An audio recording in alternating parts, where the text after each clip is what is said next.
Hi friends, welcome back. ഇന്ന് നമ്മൾ തയ്യാറാക്കാൻ പോകുന്നത് ഒരു അടിപൊളി ടേസ്റ്റി ആയിട്ടുള്ള സ്നാക്ക് റെസിപ്പിയാണ്. ഇതിന്റെ പേര് ബങ്കി എന്നാണ് കേട്ടോ. അപ്പൊ ഞാനിവിടെ ചെയ്യുന്നത് ബീഫ് ബങ്കിയാണ്. ഇത് നിങ്ങൾക്ക് ചിക്കൻ വെച്ചിട്ട് ചിക്കൻ ബങ്കി ആക്കിയിട്ടും ചെയ്യാം. അപ്പൊ ഈ ഒരു സ്നാക്ക് നിങ്ങളുടെ നാട്ടിലൊക്കെ ഉണ്ടോ എന്നുള്ളത് എനിക്കറിയില്ല.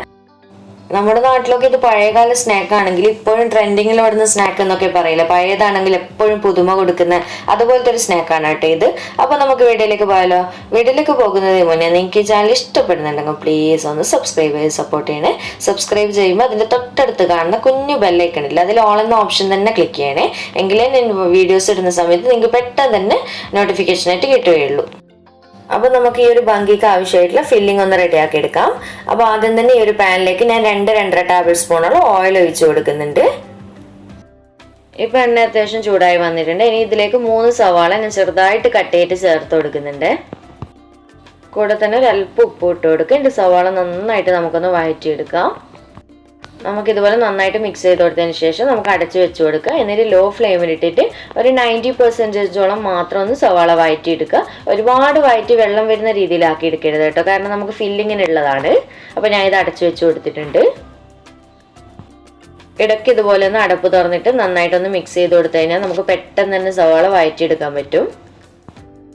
ഇപ്പൊ നമ്മുടെ സവാള 90% നന്നായിട്ട് വഴറ്റിയെടുത്തിട്ടുണ്ട്. ഇനി നമുക്ക് ഇതിലേക്ക് ഇഞ്ചി, വെളുത്തുള്ളി, പച്ചമുളക് 3ഉം കൂടി ഒന്നിച്ച് ചതച്ച് എടുത്തതാണ് ചേർത്ത് കൊടുക്കുന്നത്. അപ്പൊ ഇതുപോലെ ചതച്ചെടുത്തിട്ട് തന്നെ ചേർത്ത് കൊടുക്കാൻ വേണ്ടി ശ്രദ്ധിക്കുക, എങ്കിലേ കൂടുതൽ ടേസ്റ്റ് ഉണ്ടാവുള്ളൂ.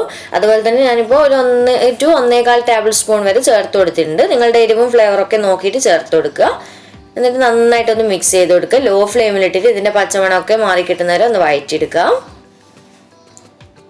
ഫ്ലെയിമിന്റെ കാര്യം പ്രത്യേകം ശ്രദ്ധിക്കണേ. ഇപ്പൊ നമ്മുടെ ഇഞ്ചിയുടെയും വെളുത്തുള്ളിയുടെ ഒക്കെ പച്ചമണമൊക്കെ മാറി വന്നിട്ടുണ്ട്. ഇനി നമുക്ക് ഇതിലേക്ക് ഒരു 300-350 ഗ്രാമോളം ബീഫ്, കുറച്ച് മഞ്ഞളും മുളക് പൊടി, ഉപ്പും മാത്രം ഇട്ടിട്ട് കുക്കറിൽ വെള്ളമൊന്നും ഒഴിക്കാതെ വേവിച്ചെടുത്തിട്ട് കൈ വെച്ചിട്ട് ഇതുപോലെ കട്ട് ചെയ്തെടുത്തിട്ടുള്ളതാണ് കേട്ടോ. അപ്പൊ ഞാൻ നേരത്തെ പറഞ്ഞ പോലെ തന്നെ നിങ്ങൾക്ക് ബീഫിന് പകരമായിട്ട് ചിക്കനെ ഇഷ്ടമാണെങ്കിൽ അങ്ങനെയും ചെയ്യുക. എന്നിട്ട് നന്നായിട്ടൊന്ന് മിക്സ് ചെയ്ത് കൊടുക്കുക. ബീഫിനും കറക്റ്റ് ഒരു അളവിന് കറക്റ്റായിട്ട് പറയേണ്ട ആവശ്യമില്ല, കാരണം നിങ്ങൾക്ക് എത്രയാണോ കഴിക്കാൻ താല്പര്യം അതിനനുസരിച്ച് എടുത്തോളൂ കേട്ടോ. എൻ്റെ ഇപ്പോൾ ഏതാണ്ട് ഒരു 350 ഗ്രാമിൻ്റെ അടുത്ത് തന്നെ ഉണ്ട്. നന്നായിട്ട് മിക്സ് ചെയ്ത് കൊടുക്കുക. അടുത്തത് നമുക്ക് ഇതിലേക്ക് ആവശ്യമായിട്ടുള്ള പൊടികൾ ചേർത്ത് കൊടുക്കുക. ആദ്യം തന്നെ 1/4 ടീസ്പൂൺ അളവിൽ മഞ്ഞൾപ്പൊടി ചേർത്ത് കൊടുത്തിട്ടുണ്ട്. അടുത്തത് 1 ടീസ്പൂൺ മുളക് പൊടി ചേർത്ത് കൊടുക്കുക. അത് കാശ്മീരിയാണ് ഞാൻ ചേർത്തിട്ടുള്ളത്. നിങ്ങളുടെ എരിവിനനുസരിച്ച് നോക്കിയിട്ട് ഏതാണെന്ന് ചോദിച്ചാൽ ചേർത്ത് കൊടുക്കുക. അടുത്തത് 1/4 ടീസ്പൂൺ ഗരം മസാല പൊടി. ഇനി ലാസ്റ്റ് ഇതിലേക്ക് 1 ടീസ്പൂൺ ബീഫ് മസാലപ്പൊടി കൂടി ചേർത്ത് കൊടുക്കുക. എന്നിട്ട് നന്നായിട്ട് ഇതെല്ലാം ചേർത്തിട്ട് നല്ലതുപോലെ തന്നെ മിക്സ് ചെയ്ത് കൊടുക്കുക. അപ്പോൾ പൊടികളൊക്കെ ചേർത്ത് കഴിഞ്ഞാൽ ലോ ഫ്ലെയിമിൽ തന്നെ വെക്കാൻ വേണ്ടി ശ്രദ്ധിക്കണേ. നല്ലതുപോലെ തന്നെ മിക്സ് ചെയ്ത് കൊടുക്കുക.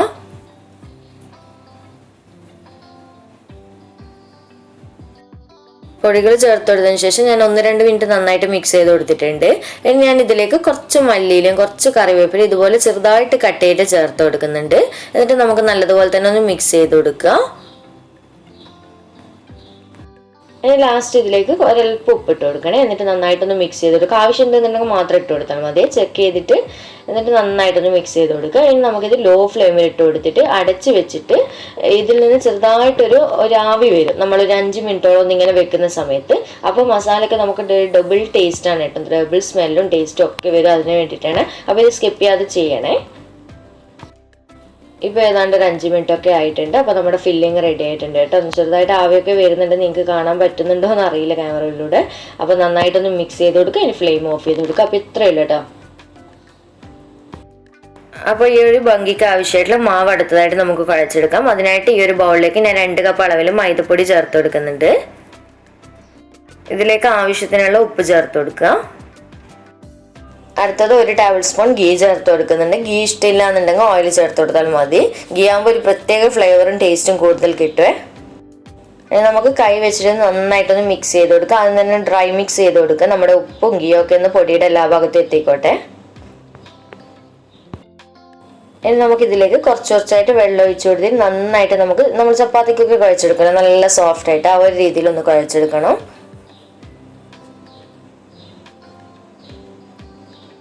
കുറച്ചായിട്ട് മാത്രം വെള്ളം ഒഴിച്ചു കൊടുക്കണേ. ഇപ്പം ഇതാ ഈ ഒരു രീതിയിൽ ഞാൻ നല്ലതുപോലെ നല്ല സോഫ്റ്റ് ആയിട്ടാണ് കുഴച്ചെടുത്തിട്ടുള്ളത്. ഇനി നമുക്ക് ബങ്കി എങ്ങനെ റെഡിയാക്കുന്നതെന്ന് നോക്കാം. അപ്പോൾ ആദ്യം തന്നെ നമ്മൾ കുഴച്ച് വെച്ചിട്ടുള്ള മാവുന്ന ഒരല്പം എടുക്കുക കേട്ടോ. എന്നിട്ട് ചെറിയ ചെറിയ ബോൾസ് ആക്കി എടുക്കുക. ചപ്പാത്തിയുടെ അത്ര വലുപ്പമൊന്നും വേണമെന്നില്ല. എന്നിട്ട് നന്നായിട്ട് ഇതൊന്ന് പരത്തി കൊടുക്കുക. കുറച്ച് ഈ ഒരു ബോർഡിൽ ഞാൻ പൊടി തൂക്കി കൊടുത്തിട്ടുണ്ട്. അപ്പോൾ പരത്തിയെടുക്കുമ്പോൾ പ്രത്യേകം ശ്രദ്ധിക്കുക, നല്ല നേരിയതായിട്ട് തന്നെ പരത്തിയെടുക്കണം, എങ്കിലേ നമുക്ക് കഴിക്കുമ്പോൾ നല്ലൊരു ടേസ്റ്റ് ആയിട്ട് ഉണ്ടാവുള്ളൂ. എത്ര നിങ്ങൾക്ക് തിന്നാക്കി പരത്താൻ പറ്റുമോ അത്രയും തിന്നാക്കി എടുക്കുക. അപ്പോൾ ഇത്രയും നേരിയതായിട്ട് ഞാൻ പരത്തി കൊടുത്തിട്ടുണ്ട്. ഇനി നമുക്ക് ഇതിൻ്റെ മുകളിലായിട്ട് കുറച്ച് ഗീ ഒന്ന് നന്നായിട്ടൊന്ന് ബ്രഷ് ചെയ്ത് കൊടുക്കുക. അപ്പോൾ ഗീ ഇഷ്ടമില്ല എന്നുണ്ടെങ്കിൽ ഞാൻ നേരത്തെ പറഞ്ഞ പോലെ തന്നെ ഓയിൽ ഇട്ട് കൊടുത്താലും മതിയേ.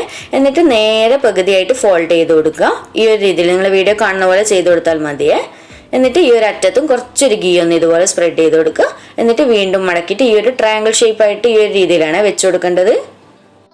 അടുത്തത് ഇതുപോലൊരു കട്ടറോ അല്ലെങ്കിൽ കത്തിയോ എന്തെങ്കിലും വെച്ചിട്ട് ഒന്ന് മൂന്ന് ഈക്വൽ പാർട്ടായിട്ട് നമുക്ക് കട്ട് ചെയ്തെടുക്കാം. കണ്ടില്ലേ, ഓരോ ട്രയാങ്കിൾ ഷേപ്പായിട്ട് ഈ ഒരു രീതിയിലാണ് കട്ട് ചെയ്യേണ്ടത്.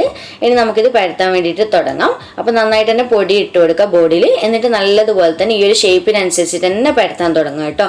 അപ്പോൾ നിങ്ങൾ ഒരു നല്ല പെർഫെക്റ്റ് ട്രയാങ്കിൾ ആവണം, അങ്ങനത്തെ ഒരു പ്രശ്നവും ഇല്ല. നിങ്ങൾ ഇഷ്ടത്തിനനുസരിച്ച് ചെയ്യുക. പക്ഷെ അടിഭാഗത്ത് നല്ല വീതി ഉണ്ടായിരിക്കണം, മുകൾ ഭാഗം കുറച്ചൊരു കൂർത്ത രീതിയിലായിരിക്കണം ഉണ്ടാവേണ്ടത് കേട്ടോ.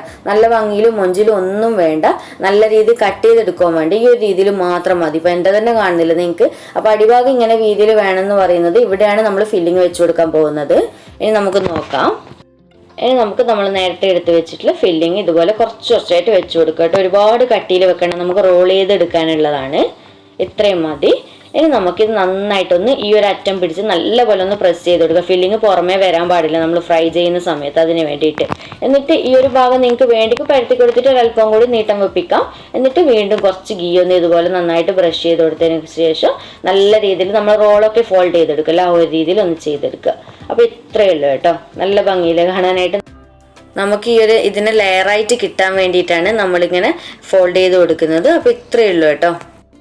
അപ്പോൾ ഞാൻ ഇതുപോലെ ബാക്കിയുള്ളതും ചെയ്തെടുക്കട്ടെ. നിങ്ങൾക്ക് മനസ്സിലായിട്ടുണ്ടാവുമെന്ന് വിചാരിക്കുന്നു.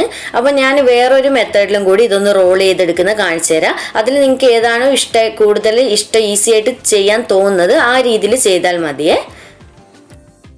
അപ്പോൾ അടുത്ത മെത്തേഡ് എന്ന് പറയുന്നത് ഇതുപോലെ കുറച്ച് വലുപ്പമുള്ള ബോൾ എടുക്കണേ, മാവ് നമ്മൾ കുഴച്ച് വെച്ചിട്ടുള്ളത്. എന്നിട്ട് കൗണ്ടർ ടോപ്പിലിട്ടിട്ട് നല്ല വലുപ്പത്ത് പരത്തിയെടുക്കണം. അപ്പോൾ ഇതും പരത്തിയെടുക്കുമ്പോൾ പ്രത്യേകം ശ്രദ്ധിക്കുക, എത്ര നിങ്ങൾക്ക് നേരിയതായിട്ട് പറ്റുമോ ഈ ആ ഒരു രീതിയിൽ ഒന്ന് പരത്തിയെടുക്കണേ. അപ്പോൾ ഫസ്റ്റ് കാണിച്ച മെത്തേഡിലാണ് പൊതുവേ നമ്മൾ ഭംഗി കൂടുതലായിട്ട് ചെയ്യാറുള്ളത്. ഇത് ഈസി ആയിട്ട് നിങ്ങൾക്ക് പെട്ടെന്ന് മടിയുള്ളവർക്കൊക്കെ ചെയ്യാൻ പറ്റുന്ന രീതിയാണ് കേട്ടോ. അതിന് വേണ്ടിയിട്ട് ഞാൻ രണ്ടിലും കാണിച്ചു തരുന്നതേ ഉള്ളൂ.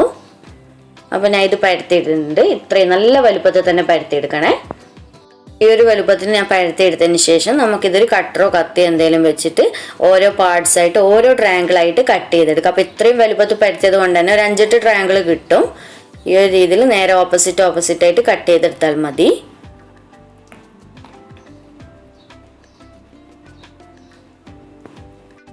ഇനി നമ്മൾ നേരത്തെ ഫില്ലിങ് ഇതുപോലെ ഓരോ ട്രയാങ്കിളിൻ്റെ അറ്റത്ത് കുറച്ചായിട്ട് മാത്രം വെച്ച് കൊടുക്കുക. അപ്പോൾ ഞാൻ നേരത്തെ പറഞ്ഞ പോലെ നിങ്ങൾ മാക്സിമം വലുതാക്കി പരത്തിയാലാണ് കേട്ടോ നമുക്ക് അപ്പുറത്തെ ഇപ്പുറത്തെ സൈഡ് തമ്മിൽ ഒട്ടിപ്പിടിക്കാതെ ഡയറക്റ്റ് വേയും ഫോൾഡ് ചെയ്തെടുക്കാൻ പറ്റുള്ളൂ. അപ്പോൾ ഇതുപോലെ എല്ലാ ഭാഗവും വെച്ച് കൊടുക്കുക. ഇപ്പോൾ ഇതാ ഈ ഒരു രീതിയിൽ ഞാൻ മുഴുവൻ ഫില്ലിങ് വെച്ച് കൊടുത്തിട്ടുണ്ട്. ഇനി നമുക്ക് ഓരോ റോളായിട്ട് ചെയ്തെടുക്കാം. നേരത്തെ ചെയ്ത പോലത്തെ അതേ പ്രസ് തന്നെയാണ് ചെയ്ത് കൊടുക്കേണ്ടത്. ആദ്യം നന്നായിട്ട് ഒട്ടിച്ചു കൊടുക്കുക, ഇതുപോലെ കൈ വെച്ചിട്ട് നല്ലപോലെ പ്രസ് ചെയ്ത് കൊടുക്കുക. എന്നിട്ട് ബാക്കിയുള്ള ഭാഗം ഇതുപോലെ കുറച്ചൊന്ന് ഗീ ഒന്ന് ബ്രഷ് ചെയ്ത് കൊടുക്കുക. എന്നിട്ട് വീണ്ടും റോൾ ചെയ്ത് കൊടുക്കുക. ആദ്യം ചെയ്ത അതേ രീതി തന്നെ. കണ്ടില്ലേ, ഈസി ആയിട്ട് ചെയ്യാൻ പറ്റും. ശ്രദ്ധിക്കേണ്ടത് നമ്മൾ ഫില്ലിങ് പുറത്തായിട്ട് കാണാൻ പാടില്ല, അത്രയേ ഉള്ളൂ. അപ്പോൾ നിങ്ങൾക്ക് ഏതാണ് ഈസി ആയിട്ട് തോന്നുന്നത് ആ ഒരു രീതി ചെയ്യുക. ഇങ്ങനെ ചെയ്യുമ്പോൾ കുറച്ച് വലിയൊരു ഷീറ്റായിട്ട് ഒന്ന് പരത്തിയെടുത്താൽ മാത്രം മതി കേട്ടോ. അപ്പോൾ ബാക്കിയുള്ളത് ഞാൻ ഇതുപോലെ ചെയ്തെടുക്കട്ടെ. അപ്പോൾ ഞാൻ ആദ്യം തന്നെ എല്ലാത്തിലൊന്ന് ഗീ തേച്ച് കൊടുക്കുക, അന്നേരം ഈസി ആയിട്ട് ചെയ്യാൻ പറ്റുമല്ലോ. അപ്പോൾ നമ്മുടെ മുഴുവൻ ഭംഗി ഇതുപോലെ റോൾ ചെയ്തെടുത്തിട്ടുണ്ട്. ഇനി നമുക്കിതെങ്ങനെ ഒന്ന് ഫ്രൈ വാട്ടിയെടുക്കുന്നതെന്നൊക്കെ നോക്കാം.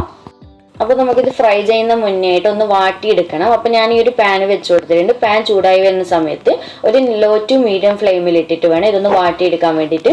വാട്ടിയെടുക്കുക എന്ന് പറയുമ്പോൾ ജസ്റ്റ് ഒന്ന് കളറ് മാറുക, തിരിച്ചും മറിച്ചും ഒക്കെ ഇട്ട് കൊടുക്കുക. ഒരുപാട് സമയം വെച്ചിട്ട് സമയം കളയേണ്ട ആവശ്യമൊന്നുമില്ല. അപ്പോൾ ഇങ്ങനെ ചെയ്യുന്ന എന്തിനാന്ന് വെച്ച് കഴിഞ്ഞാൽ നല്ല ക്രിസ്പി ആയിട്ട് കിട്ടും കേട്ടോ. നമ്മുടെ ഈ ഒരു ഭംഗി അതിന് വേണ്ടിയിട്ടാണ് വാട്ടിയെടുക്കുന്നത്. അപ്പോൾ ഇതുപോലെ തിരിച്ചും മറിച്ചും ഒക്കെ ഇട്ട് കൊടുക്കുക. എന്നിട്ട് കളറ് മാറുന്ന സമയത്ത് നമുക്ക് കോരിയെടുക്കാം. അപ്പോൾ ഫ്ലെയിമിൻ്റെ കാര്യം പ്രത്യേകം ശ്രദ്ധിക്കണേ. ലോ അല്ലെങ്കിൽ മീഡിയം, ലോൻ്റെയും മീഡിയത്തിൻ്റെ ഇടയിൽ മാത്രം മതി. ഇപ്പോൾ ഇതാ നമ്മുടെ ബങ്കി നന്നായിട്ട് വാട്ടിയെടുത്തിട്ടുണ്ട്. കണ്ടില്ലേ, ഈ ഒരു കളറിൽ എടുത്താൽ മതിയേ. ഇനി നമുക്കിതൊരു വേറെ പ്ലേറ്റിലേക്ക് ഇട്ട് കൊടുക്കാം. ഇങ്ങനെ വാട്ടിയെടുത്തതിന് ശേഷം നമുക്കിനി ആ ഒരു സെയിം പാനിലേക്ക് തന്നെ ഞാനിപ്പോൾ കുറച്ച് ഓയിൽ ഒഴിച്ച് കൊടുത്തിട്ടുണ്ട്. നമുക്കിതൊന്ന് ഫ്രൈ ചെയ്യാൻ ആവശ്യമായിട്ടുള്ള ഓയിൽ. എന്നിട്ട് എണ്ണ ചൂടായി വരുന്ന സമയത്ത് നമുക്ക് ഓരോ ബങ്കിയായിട്ട് ഇതിലേക്ക് ഇട്ട് കൊടുക്കാം. ഇനി നമുക്കിത് തിരിച്ചും മറിച്ചൊക്കെ ഇട്ടെടുത്ത് സാധാരണ നോർമലി നമ്മൾ സ്നാക്കൊക്കെ ഫ്രൈ ചെയ്തെടുക്കുന്ന പോലെ ഒരു മീഡിയം ഫ്ലെയിമിലിട്ടിട്ട് ഒന്ന് ഫ്രൈ ചെയ്തെടുത്താൽ മതി. ഒരുപാട് സമയം വെക്കേണ്ട ആവശ്യമൊന്നുമില്ല, കാരണം നേരെ രീതിയിൽ നമ്മൾ ചെയ്തെടുത്തതുകൊണ്ട് തന്നെ പെട്ടെന്ന് വെന്ത് കിട്ടുള്ളൊക്കെ. പിന്നെ പകുതി ഭാഗത്തോളം നമ്മൾ വാട്ടിയെടുത്തിട്ടും വേവ് വന്നിട്ടുണ്ടല്ലോ, ഒരു കാൽഭാഗത്തിന് മുകളിലായിട്ട്. അപ്പോൾ ഇതുപോലെ തിരിച്ചും മറിച്ച് ഇട്ട് കൊടുക്കണേ. ഇപ്പം ഇതാ ഈ ഒരു രീതിയിലാണ് നമുക്ക് ബങ്കി റെഡി ആയിട്ട് കിട്ടേണ്ടത്. കാണാൻ നല്ല ഭംഗിയുണ്ടാവും ഇങ്ങനെ എടുക്കുന്ന സമയത്ത്. ഉള്ളൊക്കെ നല്ല രീതിയിൽ വെന്ത് സെറ്റായിട്ടുണ്ട്. ഇനി നമുക്ക് എണ്ണയിൽ നിന്ന് കോരിയെടുക്കുക. ഈ ഒരു കളറിലാണ് എടുക്കേണ്ടത്. അപ്പോൾ ഇത്രയേ ഉള്ളൂ നമ്മുടെ ബങ്കി. ഞാൻ മുഴുവനും ഇതുപോലെ തന്നെ ഫ്രൈ ചെയ്തെടുക്കേണ്ടത്. സിമ്പിൾ അല്ലേ ചെയ്യാനായിട്ട്, കാണാൻ തന്നെ എന്താ ഭംഗിയല്ലേ. അപ്പോൾ നമ്മുടെ മുഴുവൻ ബങ്കി റെഡി ആയിട്ടുണ്ട്. ഞാൻ ഇതൊന്ന് കട്ട് ചെയ്ത് കാണിച്ചു തരാം. നിങ്ങൾക്ക് തൊട്ട് നോക്കുമ്പോൾ അതൊക്കെ മനസ്സിലാവുന്നുണ്ടാവും, നല്ല ക്രിസ്പി ആയിട്ടാണ് ഇരിക്കുന്നത്. അതുപോലെ തന്നെ ഇങ്ങനെ റോൾ ചെയ്തെടുത്തതുകൊണ്ട് തന്നെ ഉള്ളിലൊക്കെ കണ്ടില്ല, നല്ല ലെയറായിട്ട് ഇരിക്കുന്നുണ്ട്. എല്ലാവർക്കും ഒരുപോലെ ഇഷ്ടപ്പെടുന്ന ഒരു ടേസ്റ്റാണ് ഇതിൻ്റെ. അപ്പോൾ എന്തായാലും ഒന്ന് ട്രൈ ചെയ്ത് നോക്കിയിട്ട് ഫീഡ്ബാക്ക് അറിയിക്കണേ. അപ്പോൾ വീഡിയോ ഇഷ്ടമായിട്ടുണ്ടെന്നുണ്ടെങ്കിൽ ലൈക്ക് ചെയ്യാനുള്ള കാര്യം മറക്കരുത്. അതുപോലെ തന്നെ ചാനലൊന്ന് സബ്സ്ക്രൈബ് ചെയ്ത് സപ്പോർട്ട് ചെയ്യണേ. അപ്പോൾ വീണ്ടും ഒരു അടിപൊളി വീഡിയോ ആയിട്ട് കാണാം. താങ്ക്